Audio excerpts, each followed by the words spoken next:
सपना अपने पास रख और मुझे जाने दे। ऐसा बोलकर भालू चला गया। धीरे धीरे सारे जानवर सियार के हरकत को जान चुके थे, इसलिए कोई भी जानवर उसकी बातों में नहीं आता था। अब सियार समझ चुका था कि इस जंगल में उसकी दाल नहीं गलने वाली, इसलिए वह दूसरे जंगल जाने का निश्चय किया और अगले दिन सियार अपने जंगल को छोड़कर दूसरे जंगल के तरफ निकल पड़ा। दूसरे जंगल में पहुंचते ही दिन भर जंगल का जायजा लिया और शाम होते ही एक गधे को देख उसके पास गया और रुक कर बोला, गधे भाई, मैं इस जंगल में नया आया हूँ और शाम भी ढल चुकी है। क्या मुझे एक रात रुकने के लिए अपने पास शरण दे सकते हो? हाँ हाँ, क्यों नहीं।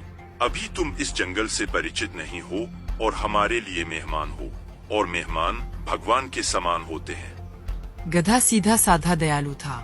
उसने सियार को अपने पास रोक लिया और उसे सम्मान के साथ भोजन कराया। भोजन करने के बाद दोनों आपस में बातें करने लगे। सियार ने गधे से बोला, गधा भाई, इस जंगल में पीपल के पेड़ के पास जो तालाब है, कुछ जानते हो उसके बारे में? हाँ, पीपल के पास एक तालाब है।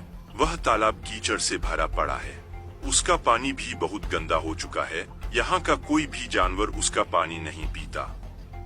तभी सियार ने अपनी आवाज को धीमा करते हुए बोला, तुम जानते हो, वो सोने का तालाब है। उसके अंदर ढेर सारा सोना छिपा है और उसका मालिक मैं ही हूँ। सियार की बात सुन गधे ने चौंक कर बोला, कैसी बात करते हो सियार भाई? तालाब भी कहीं भला सोने चांदी का होता है? मैं भी ऐसा ही सोच रहा था।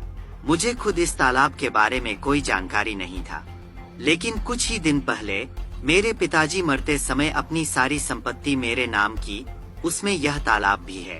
मैं आज के दिन यहाँ अपनी संपत्ति देखने ही आया हूँ। यकीन नहीं होता तो उस थैली में देख